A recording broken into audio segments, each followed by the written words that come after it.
जय हिंद दोस्तों, स्वागत है आपका हमारे YouTube चैनल में। आज की वीडियो में हम लेकर आए हैं आपके लिए बहुत ही महत्वपूर्ण क्वेश्चन आंसर पर्यावरण की।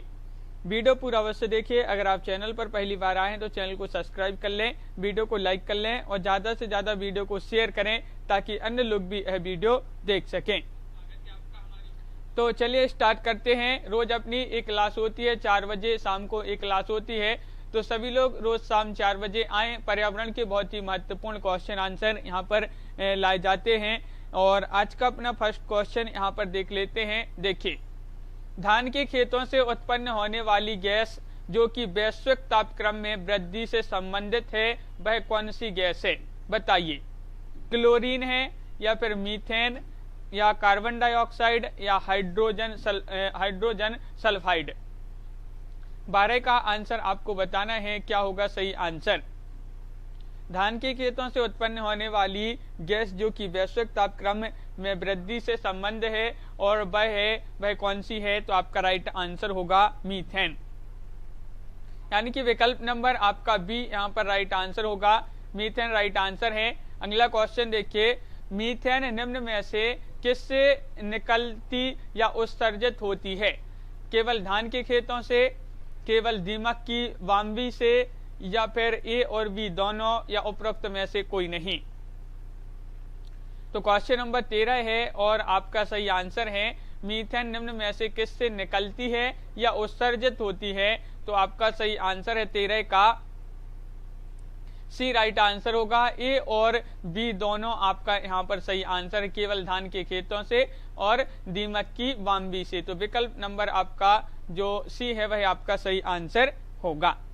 क्वेश्चन नंबर 14 यहाँ पर देख लेते हैं क्या पूछा गया है। क्वेश्चन नंबर 14 ये रहा। देखिए, जुगाली करने वाले पशुओं से जिस ग्रीन हाउस गैस का निस्सरण होता है वह कौन सी है? बताइए। जुगाली करने वाले पशुओं से जिस ग्रीन हाउस गैस का निस्सरण होता है वह कार्बन डाइऑक्साइड है, मीथेन है, CFC है या फिर नाइट्रस ऑक्साइड है? तो क्वेश्चन नंबर आपका 14 है और आपका यहाँ पर सही आंसर है 14 का मीथेन है। वह कौन सी गैस है? मीथेन है, बिल्कुल सही। विकल्प नंबर आपका बी यहाँ पर सही आंसर होगा, मीथेन। अगला क्वेश्चन देख लेते हैं। मीथेन राइट आंसर है। अगला क्वेश्चन देखिए, भूमंडलीय उष्णता के परिणाम स्वरूप क्या होता है? सार्वभौमिक संपर्क बेहतर हो गए, या हिमनद पिघलने लगे, या समय से पूर्व आम में बोर आने लगे, या फिर स्वास्थ्य पर दुष्प्रभाव पड़ा? ये आपके यहाँ पर कूट भी दिए गए हैं, सही बताना है। सही उत्तर यहाँ पर क्या होगा? 15 का। तो कूट में आपका राइट आंसर है बी, यानी कि केवल 2, 3 और 4 आपका सही आंसर है। हिमनद पिघलने लगे, समय से पूर्व आम में बोर आने लगे और स्वास्थ्य पर दुष्प्रभाव पड़ा। ये जो है ये 3 विकल्प आपके सही आंसर होंगे। अगला क्वेश्चन देख लेते हैं। क्वेश्चन नंबर 16 है, निम्नलिखित में से कौन एक सर्वाधिक भंगुर पारिस्थितिक तंत्र है जो वैश्विक तापन द्वारा सबसे पहले प्रभावित होगा? बताइए। आर्कटिक एवं ग्रीनलैंड की हिमचादर, अमेजन वर्षा वन, टैगा, भारतीय मानसून। ये 4 विकल्प हैं। तो निम्नलिखित में से कौन एक सर्वाधिक भंगुर पारिस्थितिक तंत्र है जो वैश्विक तापन द्वारा सबसे पहले प्रभावित होगा? तो यहाँ पर आपका सही आंसर है 16 का विकल्प नंबर 1, आर्कटिक एवं ग्रीनलैंड की हिमचादर। ये जो है आपका सही आंसर है विकल्प नंबर 1। अगला क्वेश्चन क्या है, निम्नलिखित में से कौन सा तापमान पिछली शताब्दी में पृथ्वी के औसत तापमान में वृद्धि प्रदर्शित करता है? ये आपको बताना है। 0.6 degree Celsius, 0.9 degree Celsius, 0.7 degree Celsius, 0.8 degree Celsius. कौन सा तापमान पिछली शताब्दी में पृथ्वी के औसत तापमान में वृद्धि प्रदर्शित करता है? तो आपका 17 का जो सही आंसर है वह राइट आंसर यहाँ पर विकल्प नंबर सी, यानी कि 0.7 डिग्री सेल्सियस। 0.7 डिग्री सेल्सियस आपका सही आंसर होगा। अगला क्वेश्चन देखते हैं। देखिए, यदि किसी महासागर का पादप प्लवक किसी कारण से पूर्णतः नष्ट हो जाए तो इसका क्या प्रभाव होगा। इसका क्या प्रभाव होगा ये आपके लिए यहाँ पर बताना है। कार्बन सिंक के रूप में महासागर पर प्रतिकूल प्रभाव पड़ेगा, या फिर महासागर की खास श्रृंखला पर प्रतिकूल प्रभाव पड़ेगा, या महासागर का जल घनत्व प्रबल रूप से घट जाएगा। ये आपके यहाँ पर कूट भी दिए गए हैं, बताइए। तो कूट में आपका सही आंसर है केवल 1 और 2 आपका सही आंसर होगा। देखिए, यदि किसी महासागर का पादप प्लवक किसी कारण से पूर्णतः नष्ट हो जाए तो इसका जो प्रभाव होगा, कार्बन सिंक के रूप में महासागर पर प्रतिकूल प्रभाव पड़ेगा और महासागर की खास श्रृंखला पर प्रतिकूल प्रभाव पड़ेगा। ये जो है 2 प्रभाव पड़ेंगे। तो विकल्प आपका यहाँ पर जो है एक कूट में 1 राइट आंसर है, जिसमें आपका केवल 1 और 2 राइट आंसर है। अगला क्वेश्चन देखते हैं। क्वेश्चन नंबर 19 आपसे यहाँ पर क्या पूछा गया है, देखिए। निम्नलिखित में से कौन सा विश्व का सबसे बड़ा वैश्विक कार्बन उत्सर्जक है। क्वेश्चन नंबर 19 में आपको बताना है क्या होगा सही आंसर। निम्नलिखित में से कौन सा विश्व का सबसे बड़ा वैश्विक कार्बन उत्सर्जक है। संयुक्त राज्य अमेरिका, या फिर चीन, या फिर भारत, या फिर यूरोपीय संघ है। तो क्वेश्चन नंबर आपका 19 है, सही आंसर है आपका चीन। चीन राइट आंसर है। विश्व का सबसे बड़ा वैश्विक कार्बन उत्सर्जक देश जो है वह चीन माना जाता है। विकल्प नंबर बी आपका सही आंसर होगा। अगला क्वेश्चन देखिए। निम्नलिखित में से किसे कार्बन नेगेटिव देश के रूप में जाना जाता है। अफगानिस्तान को, बहरीन, भूटान, या नेपाल। क्वेश्चन नंबर 20 का आंसर बताना है क्या होगा सही आंसर। निम्नलिखित में से किसे कार्बन नेगेटिव देश के रूप में जाना जाता है, और आपका सही आंसर होगा भूटान को। भूटान को जो है, भूटान देश जो है, इसको कार्बन नेगेटिव देश के रूप में जाना जाता है। तो विकल्प नंबर सी आपका सही आंसर होगा। अगला क्वेश्चन देखिए। मानव की कौन सी क्रिया जलवायु परिवर्तन से सर्वाधिक प्रभावित होती है, बताइए। मत्स्य उद्योग, खनन, निर्माण, या कृषि।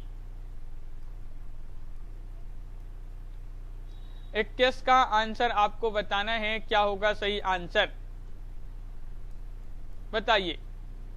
मानव की कौन सी क्रिया जलवायु परिवर्तन से सर्वाधिक प्रभावित होती है। तो 21 का आपका जो सही आंसर है वह आपका बिल्कुल सही राइट आंसर होगा। 21 का कृषि। कृषि आपका सही आंसर है। कृषि राइट आंसर होगा। अगला क्वेश्चन देखिए कि momentum for change climate neutral now यह पहल किसके द्वारा प्रवर्तित की गई। ये पहल जो है ये किसके द्वारा प्रवर्तित की गई है, बताइए। Momentum for change climate neutral now, यह जो पहल है किसके द्वारा प्रवर्तित की गई है। जलवायु परिवर्तन पर अंतर सरकारी पैनल द्वारा, या UNEP सचिवालय द्वारा, UNFCCC सचिवालय, या फिर विश्व मौसम विज्ञान संगठन। तो यहाँ पर आपका सही आंसर होगा 22 का सी राइट आंसर है। UNFCCC सचिवालय आपका सही आंसर होगा। इसके द्वारा जो है ये पहल प्रवर्तित की गई है। तो विकल्प नंबर सी आपका सही आंसर होगा। अगला क्वेश्चन देखिए। निम्नलिखित में से कौन सा कथन हरित जलवायु कोष के लिए सही नहीं है। ये आपके 4 कथन यहाँ पर दिए गए हैं, बताइए। तो इसकी स्थापना डरबन में आयोजित जलवायु परिवर्तन सम्मेलन में हुई थी, या फिर यह विकासशील देशों में कार्यक्रम तथा नीतियों का समर्थन करेगा। विकसित देश इसके लिए कोष प्रदान करेंगे। यह कोष 2014 से कार्य करना प्रारंभ करेगा।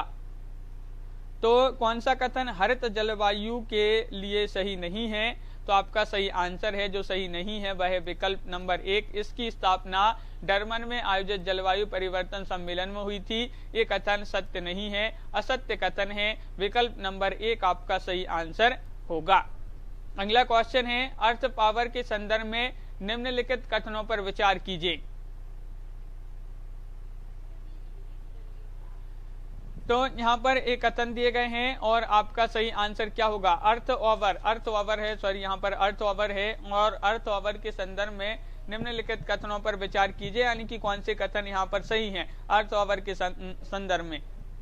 तो यहाँ पर कूट भी दिए गए हैं, जिसमें यहाँ पर कूट नहीं आपके लेकिन है कूट, तो जिसमें आपका केवल 2 और 3 सही आंसर हैं। तो देखिए, तो अर्थ ओवर के संदर्भ में देखिए सही कथन होंगे 2 और 3। यह एक आंदोलन है जिसमें प्रतिभागी प्रतिवर्ष एक निश्चित दिन 1 घंटे के लिए बिजली बंद कर देते हैं। यह जलवायु परिवर्तन और पृथ्वी को बचाने की आवश्यकता के बारे में जागरूकता लाने वाला आंदोलन है। तो ये जो है ये 2 कथन आपके यहाँ पर सही होंगे। अगला क्वेश्चन देखिए क्या है आपका अगला क्वेश्चन यहाँ पर देखिए, क्योटो प्रोटोकॉल निम्न में से संबंधित है किससे, वायु प्रदूषण, ग्रीन हाउस गैस, जल प्रदूषण, जलवायु प्रदूषण, जलवायु परिवर्तन। बताइए क्योटो प्रोटोकॉल निम्न में से किससे संबंधित है, ये आपसे यहाँ पर पूछा गया है और आपका यहाँ पर सही आंसर होगा ये संबंधित है किससे, जलवायु परिवर्तन से। क्योटो प्रोटोकॉल किससे संबंधित है, तो जलवायु परिवर्तन से। अगला क्वेश्चन देखिए, CO2 उत्सर्जन एवं भूमंडलीय तापन के संदर्भ में उस बाजार संचालित युक्ति का क्या नाम है जो विकासशील देशों को विकसित देशों से निधियां प्रोत्साहन उपलब्ध कराती है ताकि वे अच्छी प्रौद्योगिकियां अपनाकर ग्रीन हाउस गैस उत्सर्जन को कम कर सकें। ये आपको बताना है, तो वह युक्ति का नाम क्या है ये आपको बताना है। Carbon footprint, carbon credit rating या उत्सर्जन निम्नीकरण मानक, स्वच्छ विकास युक्ति। तो उस युक्ति का नाम है स्वच्छ विकास युक्ति। विकल्प नंबर आपका डी राइट आंसर होगा, बिल्कुल सही। अगला क्वेश्चन, निम्न में से कौन सा कार्बन का प्राकृतिक सिंक नहीं है, बताइए। समुद्र, वन, मृदा या विघटित तेल भंडार। 27 का आंसर बताना है। महत्वपूर्ण क्वेश्चन है और आपका यहाँ पर सही आंसर है कि निम्न में से कौन सा कार्बन का प्राकृतिक सिंक नहीं है, तो राइट आंसर है आपका 27 का विघटित तेल भंडार राइट आंसर होगा। विकल्प नंबर डी आपका सही आंसर है, विघटित तेल भंडार। अगला क्वेश्चन देखिए, कार्टाजेना प्रोटोकॉल का संबंध है किससे है, जैव सुरक्षा समझौते से, प्रदूषण से, ओजोन क्षरण से, जलवायु परिवर्तन से। 28 का आंसर। कार्टाजेना प्रोटोकॉल का संबंध किससे है ये आपके लिए चयन करना है। 28वां क्वेश्चन है, महत्वपूर्ण है। और कार्टाजेना प्रोटोकॉल का जो संबंध है जैव सुरक्षा समझौते से संबंधित ये प्रोटोकॉल मानी जाती है, जो कि विकल्प नंबर 1 आपका सही आंसर होगा। बिल्कुल सही आंसर है विकल्प नंबर 1। अगला क्वेश्चन देखिए, मानव गतिविधियों को प्रत्यक्ष एवं अप्रत्यक्ष आलंबन प्रदान करने में उत्पन्न ग्रीन हाउस गैसों की कुल मात्रा को कहते हैं, क्या कहते हैं बताइए। कार्बन डाइऑक्साइड सूचकांक, कार्बन पदचिह्न, कार्बन पृथक्करण, कार्बन अवशोषण। 29 का आंसर बताइए। और मानव गतिविधियों को प्रत्यक्ष एवं अप्रत्यक्ष आलंबन प्रदान करने में उत्पन्न ग्रीन हाउस गैसों की कुल मात्रा को कहते हैं क्या, तो 29 का सही आंसर है आपका विकल्प नंबर बी राइट आंसर है, कार्बन पदचिह्न कहते हैं इसको। क्या कहते हैं, कार्बन पदचिह्न आपका सही आंसर होगा। अगला क्वेश्चन है, biocarbon fund initiative for sustainable forest landscapes का प्रबंधन निम्नलिखित में से कौन करता है बताइए। एशिया विकास बैंक, अंतर्राष्ट्रीय मुद्रा कोष, संयुक्त राष्ट्र पर्यावरण कार्यक्रम या फिर विश्व बैंक। ये आपके विकल्प दिए गए हैं, ये आपका डी विकल्प होगा, विश्व बैंक। तो यही आपका सही आंसर होगा। Carbon fund initiative for sustainable forest landscape का प्रबंधन कौन करता है, तो विश्व बैंक आपका सही आंसर होगा। विकल्प नंबर डी आपका जो कि यहाँ पर सही आंसर था, डी यहाँ पर दिया है, ये विश्व बैंक है, ये जो है आपका सही आंसर होगा। अगला क्वेश्चन देखिए, निम्नलिखित में से कौन सा विश्व का पहला देश है जिसने भूमंडलीय तापन के पृथक्करण के लिए कार्बन टैक्स लगाने का प्रस्ताव रखा है? वह देश आपके लिए बताना है, कौन सा वह देश है। ऑस्ट्रेलिया है, जापान, जर्मनी या फिर न्यूजीलैंड।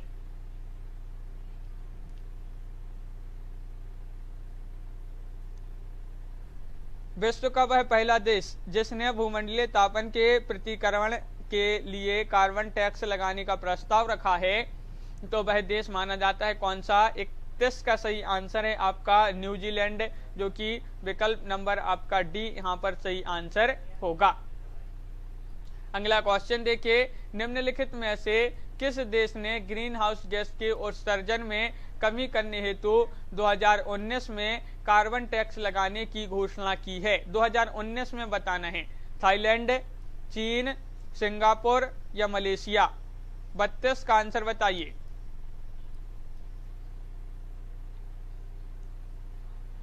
तो निम्नलिखित में से किस देश ने ग्रीन हाउस गैस उत्सर्जन में कमी करने हेतु 2019 में कार्बन टैक्स लगाने की घोषणा की है? तो आपका सही आंसर है यहाँ पर 32 का राइट आंसर होगा विकल्प नंबर सी, यानी कि सिंगापुर। सिंगापुर आपका सही आंसर है, बिल्कुल सही राइट आंसर। अगला क्वेश्चन देखिए, निम्नलिखित में से कौन सा भारत सरकार की जलवायु कार्य योजना क्लाइमेट एक्शन प्लान के 8 मिशनों में सम्मिलित नहीं किया गया था? सौर शक्ति को सम्मिलित नहीं किया गया था, या आणविक ऊर्जा, अपशिष्ट से ऊर्जा निर्माण या वनारोपण?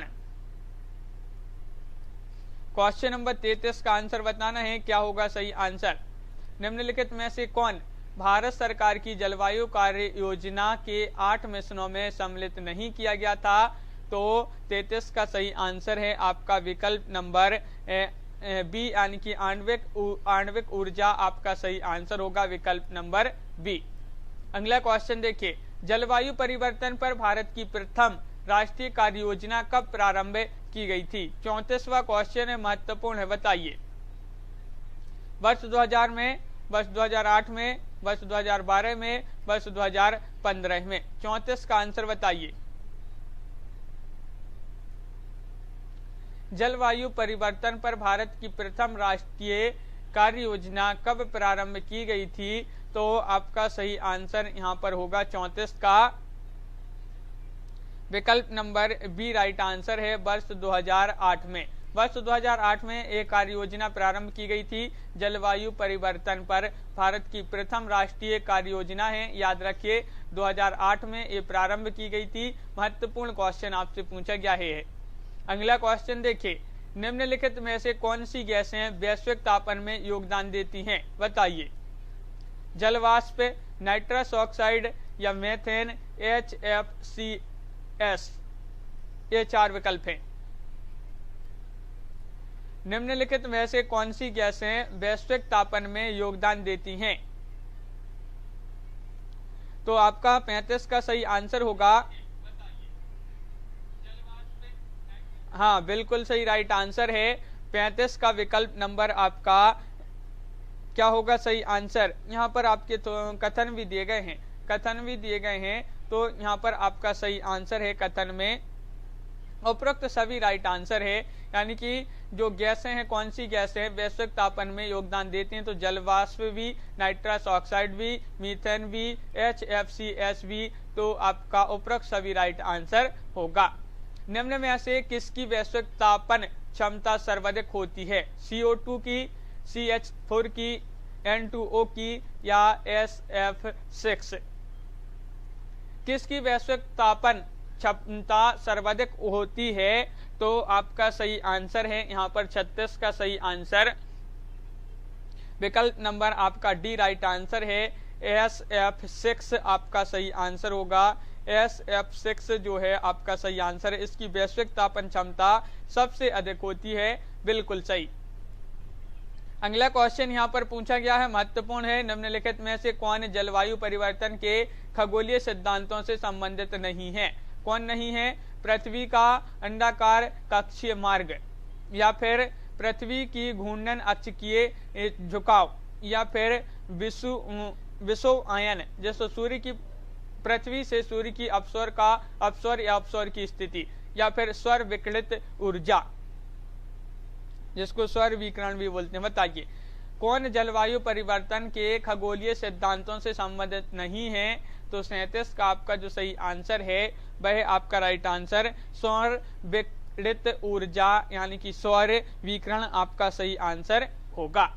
विकल्प नंबर डी राइट आंसर है, बिल्कुल सही। अगला क्वेश्चन यहाँ पर दिया गया है, देख लेते हैं। देखिए यहाँ पर पूछा गया है आपसे, वायुमंडल में उपस्थित ओजोन द्वारा निम्नलिखित विकिरण का अवशोषण किया जाता है। बताइए, महत्वपूर्ण क्वेश्चन है। अवरक्त, दृश्य, पराबैंगनी या सूक्ष्म तरंगें। वायुमंडल में उपस्थित ओजोन द्वारा निम्नलिखित विकिरण का अवशोषण किया जाता है, तो आपका सही आंसर है, क्या होगा राइट आंसर? तो बिल्कुल सही आंसर आपका होगा यहाँ पर। बताइए क्या होगा राइट आंसर? तो पराबैंगनी आपका सही आंसर होगा।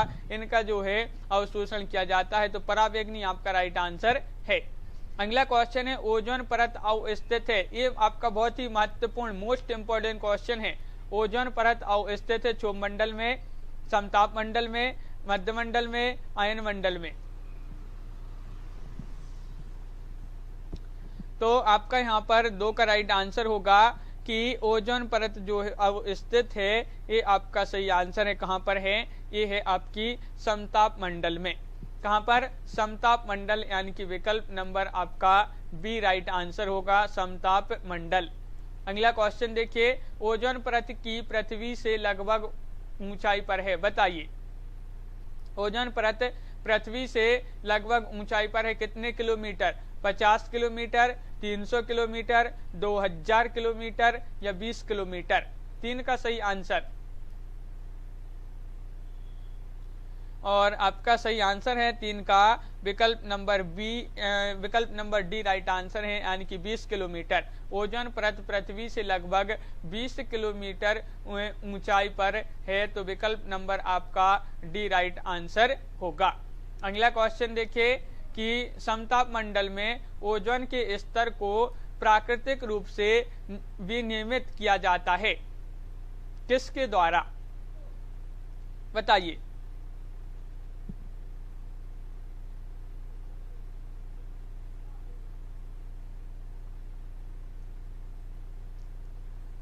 तो समताप मंडल में ओजोन के स्तर को प्राकृतिक रूप से विनियमित किया जाता है, किसके द्वारा?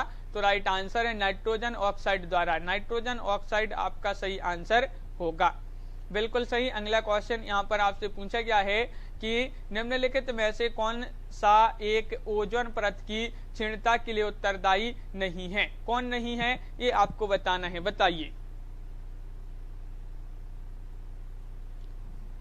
क्वेश्चन नंबर आपका यहाँ पर 5 है और 5 का सही आंसर बताना है, क्या होगा सही आंसर? तो यहाँ पर आपका सही आंसर है, निम्नलिखित में से कौन सा एक ओजोन परत की क्षीणता के लिए उत्तरदायी नहीं है, तो आपका सही आंसर है 5 का विकल्प नंबर यहाँ पर बी राइट आंसर होगा।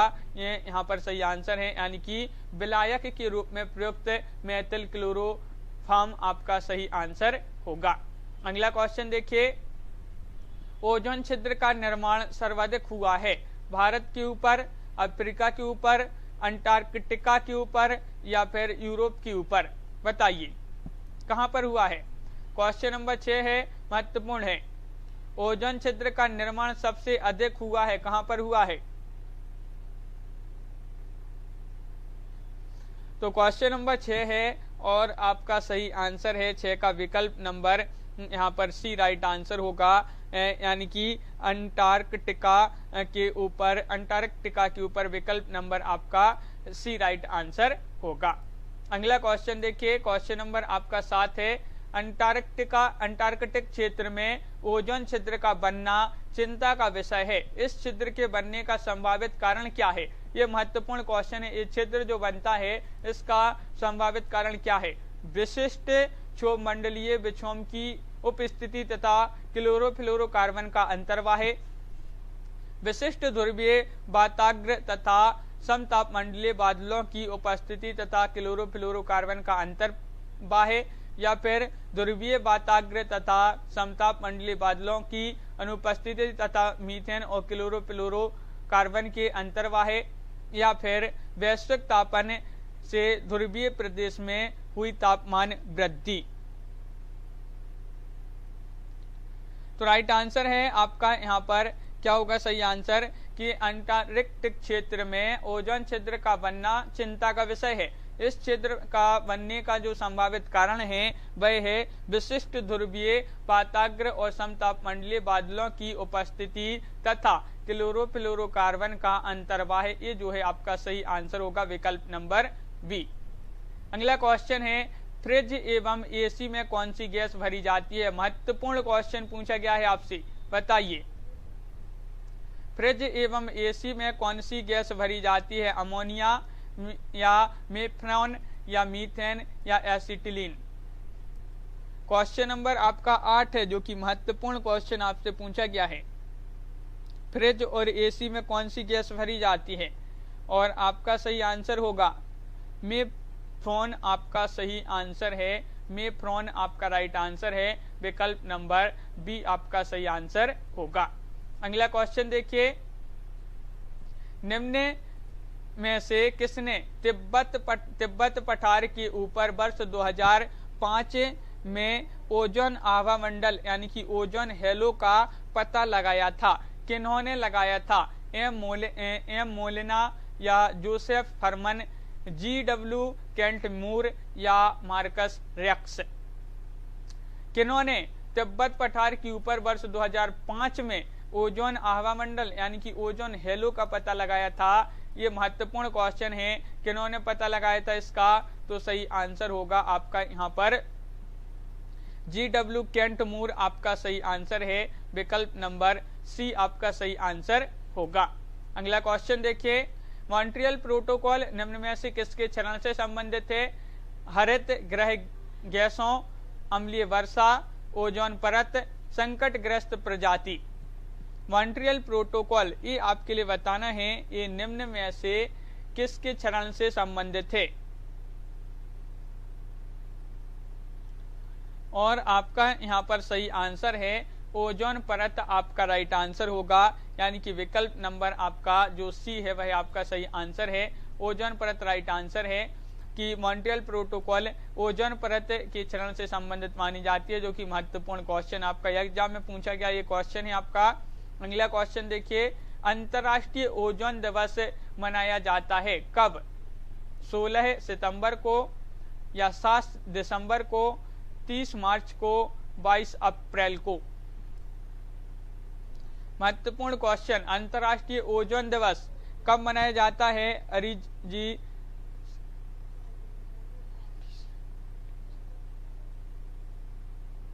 तो यहाँ पर आपका सही आंसर होगा अंतर्राष्ट्रीय ओजोन दिवस मनाया जाता है। कब मनाया जाता है, तो सही आंसर है आपका विकल्प नंबर यहाँ पर 16 सितंबर एक राइट आंसर होगा विकल्प नंबर 1, यानी कि 16 सितंबर को मनाया जाता है अंतर्राष्ट्रीय ओजोन दिवस। अगला क्वेश्चन है क्या है देख लेते हैं, निम्नलिखित में से कौन एक ओजोन का अपक्षय करने वाले पदार्थों के प्रयोग पर नियंत्रण करने और उन्हें चरणबद्ध रूप से बाहर करने के मुद्दों से संबंधित है। कौन संबंधित है बताइए।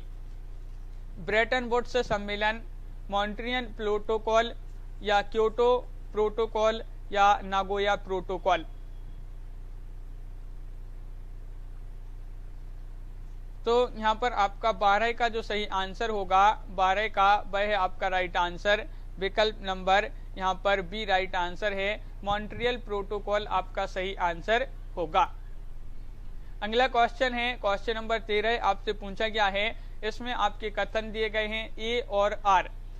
ए में देखिए ओजोन जैविक जीवन के लिए अति आवश्यक है। कारण आर दिया गया है ओजोन परत पृथ्वी को उच्च ऊर्जा विकिरण से संरक्षित करती है। यहाँ पर आपके लिए अब बताना है क्या होगा सही आंसर। ए विकल्प आपके दिए गए हैं। क्वेश्चन नंबर 13 है, महत्वपूर्ण क्वेश्चन आपसे पूछा गया है। कथन और कारण में आपके लिए बताना है। ए और आर दिए गए हैं, तो आपका सही आंसर है विकल्प नंबर 1, यानी कि ए एवं आर दोनों सही हैं तथा आर ए की सही व्याख्या है। तो विकल्प नंबर 1 जो है आपका सही आंसर होगा कि ए और आर दोनों सही हैं और आर ए की व्याख्या है। अगला क्वेश्चन देखिए, क्वेश्चन नंबर आपका यहाँ पर 14 है। ओजोन परत की मोटाई मापी जाती है डॉप्सन यूनिट में, डेसिबल यूनिट में, पास्कल यूनिट में, पारसेक यूनिट में। 14 का आंसर बताइए। 14वां क्वेश्चन है, महत्वपूर्ण क्वेश्चन आपसे पूछा गया है और क्या होगा सही आंसर। तो यहाँ पर आपका सही आंसर है ओजोन परत की जो मोटाई है ये मापी जाती है किससे, तो राइट आंसर होगा डॉप्सन यूनिट में। डॉप्सन यूनिट से ओजोन परत की मोटाई मापी जाती है, तो विकल्प नंबर 1 आपका सही आंसर होगा।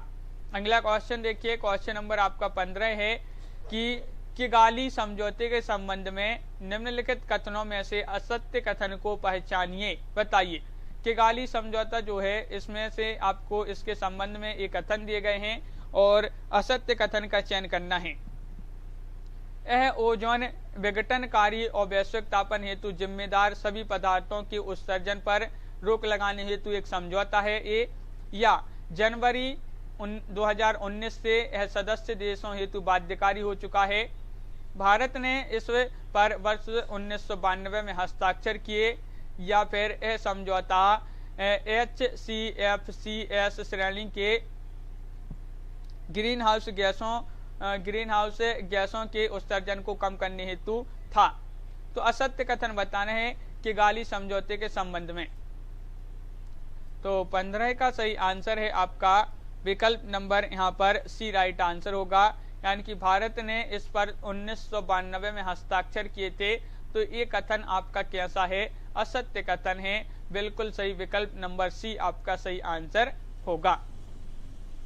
अगला क्वेश्चन यहाँ पर दिया गया है, क्या है अगला क्वेश्चन देख लेते हैं। देखिए क्वेश्चन आपका दिया गया है, देखिए निम्नलिखित में से कौन सी दशाएं वैश्विक तापन के प्रभाव को इंगित करती हैं। बताइए,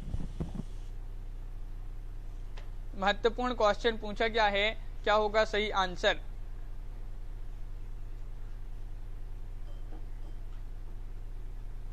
तो यहाँ पर आपके कोड भी दिए गए हैं और तो आप कमेंट में जरूर बताएं, ये आपके कोड दिए गए हैं, आपको बताना है भाई कौन सी दशाएं हैं जो वैश्विक तापन के प्रभाव को इंगित करती हैं। ये कोड दिए गए हैं यहाँ पर और कोड में आपका सही आंसर है उपरोक्त सभी। उपरोक्त सभी आपका सही आंसर है। तो देखिए जो दशाएं हैं जो वैश्विक तापन के प्रभाव को इंगित करती हैं, हिम का पिघलना, सागरीय तल में उत्थान, मौसमी दशाओं में परिवर्तन और जैव विविधता का ह्रास। उपरोक्त सभी आपका यहाँ पर सही आंसर होगा। अगला क्वेश्चन देखिए, निम्नलिखित में से कौन सा प्रदूषक राष्ट्रीय वायु गुणवत्ता सूचकांक में शामिल नहीं है। नाइट्रोजन डाइऑक्साइड, ओजोन, लेड या पारा। वह कौन सा प्रदूषक है जो राष्ट्रीय वायु गुणवत्ता सूचकांक में शामिल नहीं है। क्वेश्चन नंबर 2 है, महत्वपूर्ण क्वेश्चन पूछा गया है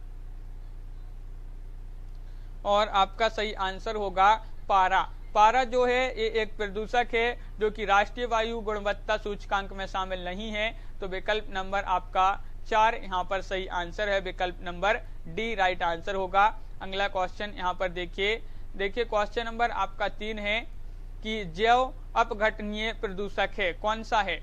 पारा, बाहित मल, प्लास्टिक या एस्बेस्टस। क्वेश्चन नंबर 3 है, महत्वपूर्ण क्वेश्चन पूछा है कि जैव अपघटनीय प्रदूषक कौन सा है।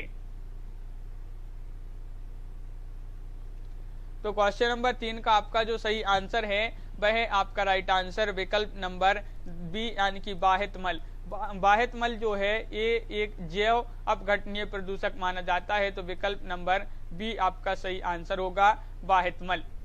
क्वेश्चन नंबर 4 पूछा है, निम्नलिखित में से कौन सा एक वायु प्रदूषण के जैविक सूचक का कार्य करता है। तो बताइए, निम्नलिखित में से कौन सा एक वायु प्रदूषण के जैविक सूचक का कार्य करता है? लाइकेन, फर्न, मनी प्लांट या फिर अमरविल। तो क्वेश्चन नंबर 4 है और 4 का सही आंसर है आपका लाइकेन। लाइकेन जो है ये वायु प्रदूषण के जैविक सूचक का कार्य करता है, लाइकेन। विकल्प नंबर 1 आपका सही आंसर है। अगला क्वेश्चन देखिए, क्वेश्चन नंबर 5 है, महत्वपूर्ण है। प्रकाश रसायनी धूम कोहरे के बनने के समय निम्न में से कौन सा एक उत्पन्न होता है? Carbon, hydrocarbon, nitrogen oxide, ozone या मीथेन।